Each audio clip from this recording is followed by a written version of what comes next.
This machine comes with a one-shot oiler, and it actually does a pretty decent job of lubricating the ways, along with anything else that gets too close.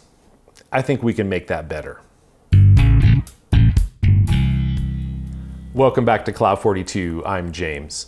If you've been following the channel, then you know we are in the middle of a project converting this Precision Matthews PM-728 milling machine to CNC. And today we are going to tackle the oiling system. The machine actually does come with an oiling system with a one-shot oiler and a pump, and it does work. It does distribute oil to all of the slideways on the machine. It does have some challenges we'll talk about in a minute that I'd like to address, and it of course doesn't oil the ball nuts, which we added as a part of the CNC conversion. So that is the plan for today. Now, Precision Matthews did provide this machine for this project, and there is a discount code down in the video description if you'd like to check one out for yourself. The oiling system that comes on this machine consists of a one-shot oiler pump and flexible tubing that goes out to the various dovetails that need to be lubricated. So you just give this a couple of pumps, and it pumps oil out to all of the oiling points on the machine, which is really simple, and it is a huge improvement over what I had on my G0704, where I had to oil everything manually. There are a couple of problems with this, though. One is that there's no metering, so you can't control how much oil goes to each oiling point. So when I give this a pump, a lot of oil comes down here to the X and Y axes, which is actually what's needed because there's a lot more surface area down here, and less oil goes up to the Z axis. So by the time you get the Z axis lubricated properly, there's a lot of oil down here on X and Y, and it's oozing out of the machine into the chip pan. The second problem with this, though, is that there are no check valves in the system. So after I oil the machine, if I just let it sit, the oil in these lines for the Z-axis drains back down to the pump, and in fact drains out of the X and Y dovetails into the chip pan.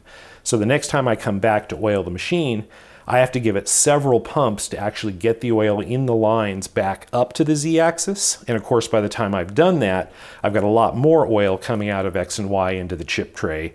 And then of course, it'll drain back and even more will come out as the machine sits. So I think we can do better. I would like to get an electric pump for this machine so that it can oil itself periodically and I don't have to remember to do it. I also want to be able to meter the amount of oil that goes to each oiling point, and I want check valves so that the system stays primed and doesn't drain back when I'm not using it. In my experience, the most difficult part of figuring out anything in the industrial space, and oiling systems like this are no exception, is just figuring out what search terms to use to find the parts that you need. And the key term in this case is SLR, or single line resistance. There are different kinds of oiling systems that are commonly used on industrial machinery. There are volumetric systems and there are resistance-based systems. A volumetric system uses devices called piston distributors, and then there's all kinds of variety of different components in that family to distribute measured quantities of oil per shot to each oiling point. But what we're using here is a single line resistance system. So we'll have a pump that has a reservoir of oil and it generates pressure in a line. That line goes to every oiling point, and then at every oiling point we have a metering unit, and the metering unit has an orifice that controls the flow rate of oil through that orifice. So we put different sized metering devices at each oiling point, and that controls how fast the oil flows at each oiling point. So we just set this up so that we get the right ratio of oil to all the different parts of the machine. Slideways may need more oil than a ball nut, and we just choose these. They're all numbered.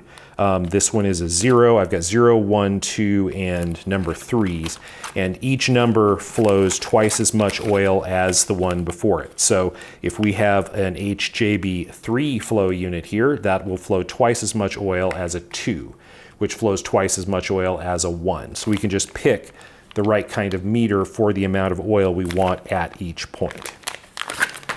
These metering units also have a check valve in them, so the oil can only flow in one direction. So you get this in your system, you have the oil, this controls how much oil flows to your oiling point, and then it prevents the oil from flowing back when there's no pressure in the system. So once you have this all set up, You just set up the pump so that it cycles periodically, and this one has a controller on it, but I'm going to use the Masso to control it instead.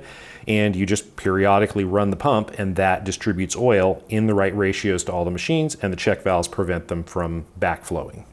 In addition to the metering unit itself, we're also going to need a bunch of other fittings to put the whole system together. We're going to need manifolds and splitters, we're going to need tubing, and we're going to need compression fittings. Now I'm using 4mm tubing for this system. This is polyethylene tubing. I just bought this from McMaster-Carr. It's what's on the machine. You can also use polyurethane, but I decided to just stick with this stuff. And then I'm putting it all together with compression fittings. And the compression fittings for this kind of tubing consist of two parts. There's a sleeve that slides inside the tubing to keep it from collapsing, and then there's a compression ring that goes over the outside of the tubing. Then you have a nut that goes over that and compresses against the joint and squeezes this compression ring down to seal against the outside diameter of the tubing. So in this case, if I have this tubing and I want to connect it to this metering unit, it just slides in the end, and then the compression nut squeezes that down, crushing the ring and making the seal as a metal to metal contact. There's no rubber sealing element in here. For these manifolds, they are exactly the opposite. These have female threads, and they have a seating surface in them for this same kind of compression ring. So I use an external threaded compression nut that goes in here and squeezes that down, gives me the same kind of compression on the internal thread, sealing metal to metal between the compression ring and the manifold body itself.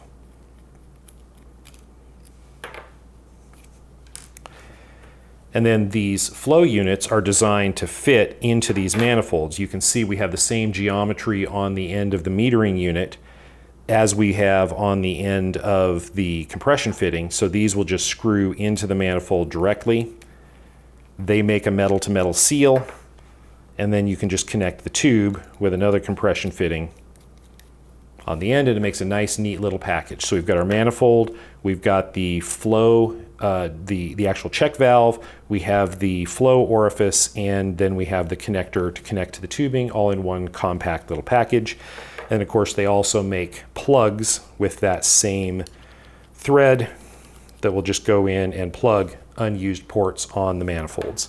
So even once you've decided you want a single line resistance lubrication system, there are still a bunch of choices to make. There are a whole bunch of different threads, and every manufacturer of these has different threads that they support.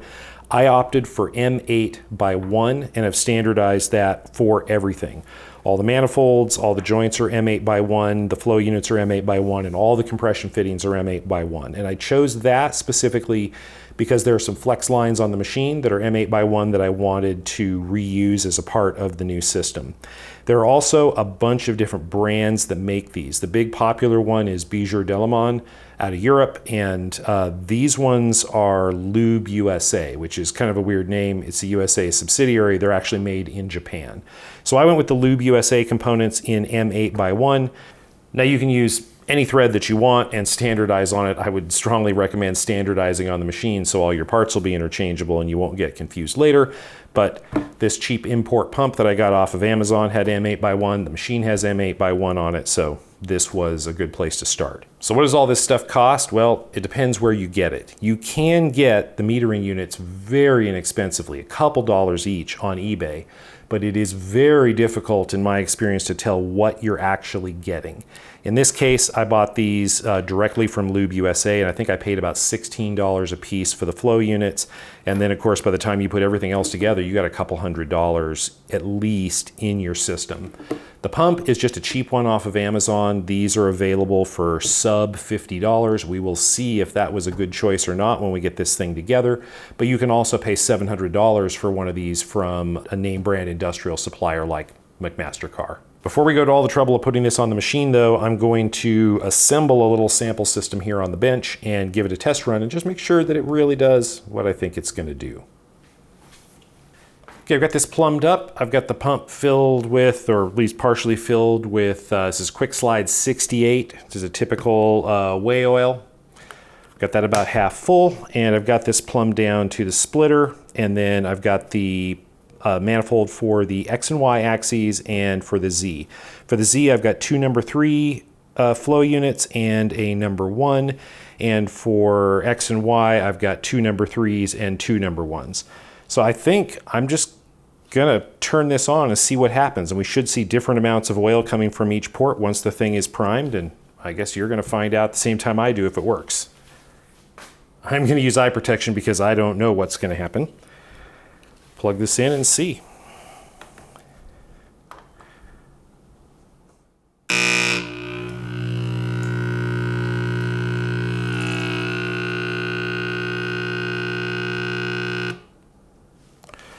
Okay, looks like we got quite a bit from the number 3s and only a tiny bit from the number 1s.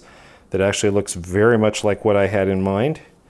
Let me, now that the whole system's primed,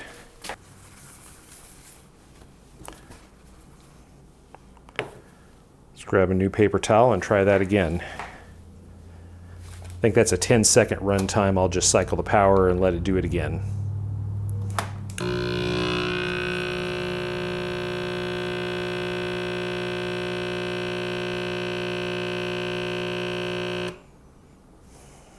And I think that looks like exactly what I want. We'll have to actually get it on the machine and see how that works, but we've got extra flow for the dovetail ways and only a little bit of flow for the ball nuts, which I think is what I want, but I can always swap these things out. I did, since I didn't have any idea what I was doing, buy an assortment, so I've got 0s, 1s, 2s, and 3s.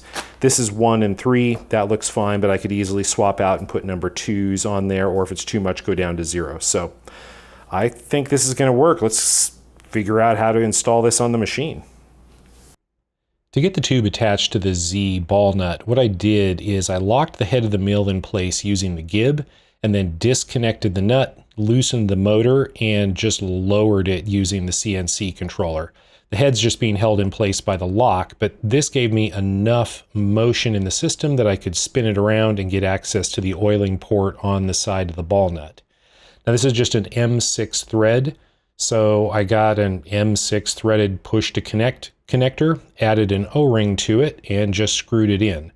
These are really sold for pneumatic applications, but I think the O-rings in them are going to stand up just fine to the oil. I don't see any reason why the nylon material they're made out of would be a problem, but I guess we'll find out. So with that installed, I can rotate this back around, raise it back up, get everything aligned, and reconnect it. And I had to do the same thing I did on the initial install. I ran it up and down, loosened the screws, and retightened over and over just to make sure that everything was fully aligned so I wasn't putting the screw in a bind. Then once I had that done, I just fed the oil line in through a slightly larger than 4mm hole I drilled in the casting, hooked it up to the nut, and then pulled it back and tried to get it routed in such a way that it wasn't going to cause any problems. Wasn't going to hit the screw with the casting, and would flow the oil easily to the nut. For CNC operation, we are no longer going to need this gib lock, so I will just take that out, and it leaves a very handy M8 threaded hole in the side of the casting. I made a 3D printed part with a couple of hooks to hold it in position, and this gives us an easy place to mount the manifold. Now I did print this in carbon fiber nylon just because this could get exposed to oil, and my favorite glass fiber ABS may not be the best material for that application, but we'll see. And then I just can use the original flex hose and attach that to the manifold, and that should move just fine as the slide goes up and down. Now there was a T here on the left-hand side of the dovetail, and I just replaced that with a bar stock elbow. And we're just hooking this up with the same 4mm tubing and compression nuts as everything else. And that should be the two dovetails and the nut all plumbed up. Now I did notice the first time I ran this that when I got to the bottom, just like with that bracket in the last video, this bracket too is also hitting the casting. So, I redesigned it, 3D printed another one, and hopefully that'll be the last time I make a mistake and have to reprint a part. Hopefully. Now the new one is just a little bit thicker and has a little bit more space in the back, so when it gets down to the bottom, it doesn't hit the casting. Amazing. Removing the table, we can now get at the interior of the saddle, which is where most of the rest of the lubrication lines are going to go. Now, unfortunately, there's not a really great way to drill a hole through this without going at an angle, so we'll go at an angle. If you go straight down, you get into the boss of the actual nut mount, and there really isn't any place else you can go, so this will have to do. Clean this up before any of that gets into the screw, and it doesn't look like much came through on the underside. Then to hook this up, we'll do the same dance we did on Z. We'll disconnect the nut, we'll loosen the motor, and that'll give us some freedom to move the screw around so that we can rotate the nut around and get access to the oiling hole. Just use a CNC controller to jog this back so we can get at it. There's more space here than there was in the column, so it's pretty easy to turn over and pretty easy to mount the same kind of right angle push-to-connect fitting that we used on Z. Now, I will take the opportunity with the nut disconnected to go ahead and install these guards. Somebody asked about that in the last video, why those weren't there, and if I was planning on making way covers for the front, and the answer is no, I just forgot when I reassembled it. So they're back in there now. Now, I did make another 3D printed bracket that uses the same hole as the manifold mount that came stock on the machine. And this will, yet again, give me a place to mount the new manifold and some little hooks to kind of try to keep the tubing out of the way. Getting the tube connected to the nut underneath there was no mean feat. I fortunately have some very long nose pliers that got the job done. Now, to actually hook up the oiling line to the X ball nut, there is so little clearance here that I just cannot use the same style of fitting I used on the other two nuts. So I designed my own. This is the lowest profile elbow connector I thought I could get away with. That's just an M6 thread with a nipple on the side for the 4mm tubing. And this whole thing is only 7mm deep, and I'm hoping that will be enough to clear the underside of the table. Now, the passageway through here is pretty narrow. It's only 1.4mm, but I really couldn't figure out a way to make it bigger than that without making the walls thinner and making it too weak to survive in this application. Now, we're definitely getting into resin printing territory with a part this small, so I'm using the Saturn IV Ultra that Elegoo sent over for me to use. They sent it with the agreement that if I ever used it in a project, I would show it in the video, so here we are. I'm washing the parts in the Mercury Plus wash station, and I'm using their resin detergent rather than isopropyl alcohol. This is something I hadn't tried before, and it actually works pretty well, and it does not smell as bad as the isopropyl, and it seems to last a little bit longer, at least in my experience. This is their tough resin, which they also sent over for me to try. I talked to them a little bit about the kind of stuff I print, and they suggested this stuff. So I'll get the support material broken off of this and irradiated under UV light to harden the plastic, and these parts should be ready to go. I would love to tell you that the very first part fit perfectly, but alas, it did not. The threads came out just a little bit oversized, and I actually snapped one of these off. Fortunately, I printed several, and I was able to just run another one through an M6 die and clean up the threads, and then it fit just fine. And in case you didn't notice it earlier, there's an extra piece of plastic on top of this manifold mount, and that is an anchor that I also 3D printed to hold the cables for the saddle. You might also note that I rerouted those and flipped the sensors around so the cables come out the left instead of the right. Now, we don't need this pump anymore, so I 3D printed a bracket to hold the little T-fitting, and unfortunately, I misjudged the length of the flex hoses. They will not reach over to the point where I was planning to mount the T-fitting, so I'm going to have to redesign this. Fortunately, I have a 3D printer and an hour, so I just printed another one with the pedestal in a different place, and now everything fits. This has got a little pocket in there and one threaded hole to hold the little T-fitting, and then I can just screw in all of the flex lines and then run the line back to the pump. Now, it's done this way so that there's a good anchor point there, so I'm not tugging on the pump, which, by the way, I haven't mounted yet. Yes, you just found a continuity error in one of my videos. Fortunately, the flex lines now reach without pulling tight, and I think this is going to work, and as long as you don't tell anybody, nobody will know that I didn't get this right on the first try.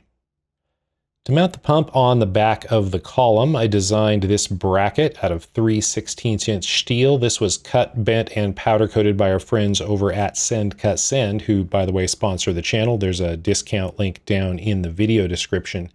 Now, this bracket's designed to hold all kinds of stuff. So I'm mounting the tower light here first because tower lights are cool. And then the pump just mounts down at the bottom with a couple of M6 screws, and this should put it in exactly the correct position to remedy the continuity error that you saw earlier. There's also a wing on the side here to hold the receiver for the Drutronics probe that I'm going to be using, and there's some other mounting locations on the back for some other things that you will be seeing in future videos. So let's take a look at where we finally ended up inside the saddle. We've got our 4 metering valves that go to the dovetails and the ball nuts. And I had to end up looping these around. Rather than going directly from the metering device, like directly to the ball nut, I had to leave a loop of tubing just to have enough flexibility to be able to connect it and disconnect it. I found that if I went direct, either I couldn't get it connected or I couldn't get it connected without kinking the tubing. And same thing with the y-axis, that goes down through this hole and goes to the ball nut underneath, and there's a loop back around to actually make that work. This is the metering device for the back dovetails, and this is the one for the front. And again, I had to do the same thing, loop all the way around. Now, originally on this mill, there was just a hole in the casting and the tubing just pushed into it. And it's a 4-ish millimeter hole and 4 millimeter tubing, and it was relatively loose in there. It kind of slid in and out, which is why there are anchor screws over here on this side where there was a longer tube, but it didn't seal, so a lot came weeping back out. So I went ahead this time and sealed the tubing in.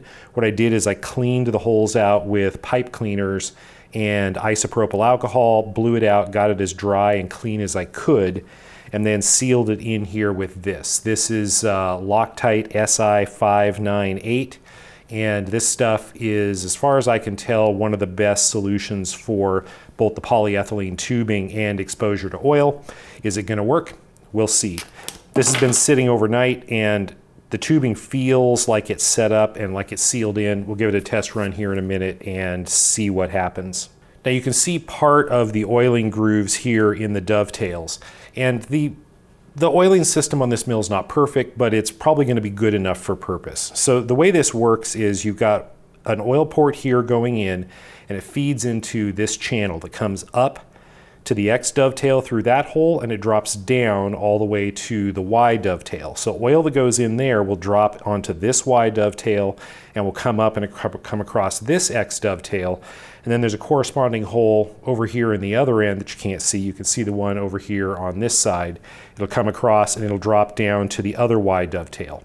Where on this side, we've got the tubing that feeds over here through this hole that comes up to the X dovetail on top and drops down to the Y, and any oil that flows across through here can drop through this hole down to feed the Y dovetail here. So there's 2 oiling points, and we're feeding all 4 dovetails.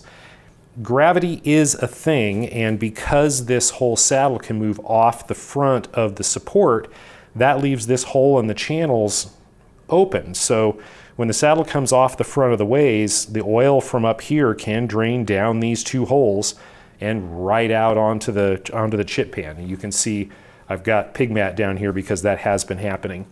I will try to set up my programming and set up the sort of post homing cycle so that it moves back and keeps those closed most of the time. But only time is going to tell if this is really going to be a problem with the oil draining back out of here. I think the solution is just going to be to increase the oil flow to make that work. I also don't know what's going to happen with the oil that goes here onto the screw. It's a lot less. Is it going to pool in here, run out the sides, and pool everywhere? Is this really going to be a lot better? I don't know. What I do know is we are going to get oil to the ball nuts, which is one of the key things I was really trying to accomplish here. So I've got the oiling pump set up to an output on the Masso so that I can just switch it on and off. It has a timer on the pump. I'm planning on programming the Masso. It has an oiling system, but for now, I'll just cycle it on and we'll let the system prime and let's see what happens. Should be able to see the oil moving through the tubes, and then we should be able to see the oil coming out at least here on top once the system's primed. Let's find out. There's the oil starting to flow. We'll run multiple cycles here.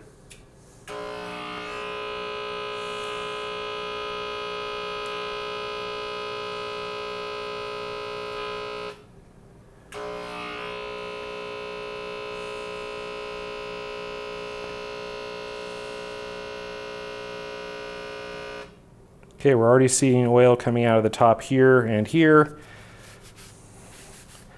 Nothing to the nuts yet. I can see that the line is filling though, so we'll just keep going.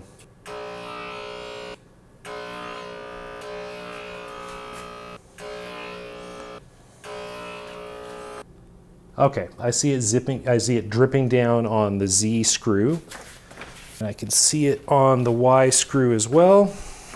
But I can hear it in X. I can feel it, that it's getting lubricated. So that is working. Okay, well there is oil now everywhere, so we are definitely getting oil throughout the system. So I think that is going to work. Let me go ahead and put the table back on here, and then we'll check for clearance and make sure this thing really is going to clear. And then I think we can call the oiling system done. Okay, I've got the table back on and I've run it through its full range of motion, and I've got an endoscope, and let's take a look inside here and see if we've got the clearance that I'm hoping we have. So first on the Z Ballnut. By the way, driving an endoscope is harder than it looks. Okay, so there's the Z Ballnut, and you can see there's not much clearance up to the table casting. And there is the little fitting that we 3D printed, and it looks like that is going to clear, and it looks like the tubing is also clear. That red-orange surface there at the top is the underside of the table casting. If we go look over on the other side, yeah, I don't see any clearance issues there either. That all looks good. You can see there where the tubing enters the casting, and with all the oiling I did, I don't see any leaks at all, so I think that is going to work. Okay, let's check the Y-axis. So you can see there at the top where we drilled the hole through, where the tubing comes through, and you can see where I hit the washer on that screw when I came through with the drill bit. That looks okay.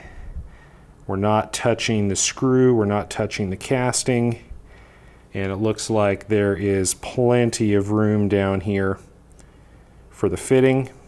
I don't see drips of oil hanging off the fitting, so we must have gotten the tubing all the way in. And I've run this back and forth the full length, and it hasn't hit anything or pushed itself out of position, so I think that is going to work for Y. Now let's see what we can see on Z. So there's the Z Ballnut, and there's the oil fitting and the tube. You can see that all the way up to the point where that comes in through the casting, just below the nut there. Nut looks to be seated nice and tight. The line comes down, and it's not going to hit anything, and I think we've got plenty of clearance over here to the casting. One little word of caution, these are great tools. These are a lot of fun to play with, but if you buy one, you will be tempted to stick this camera in all kinds of places, in your nose and your ears, just to see things that you've never seen before. I would caution you though, don't do that if you don't want to know. One more thing I'll mention, just as a follow-up to the last video, is that this mill has a gap below the bottom of the Z dovetail.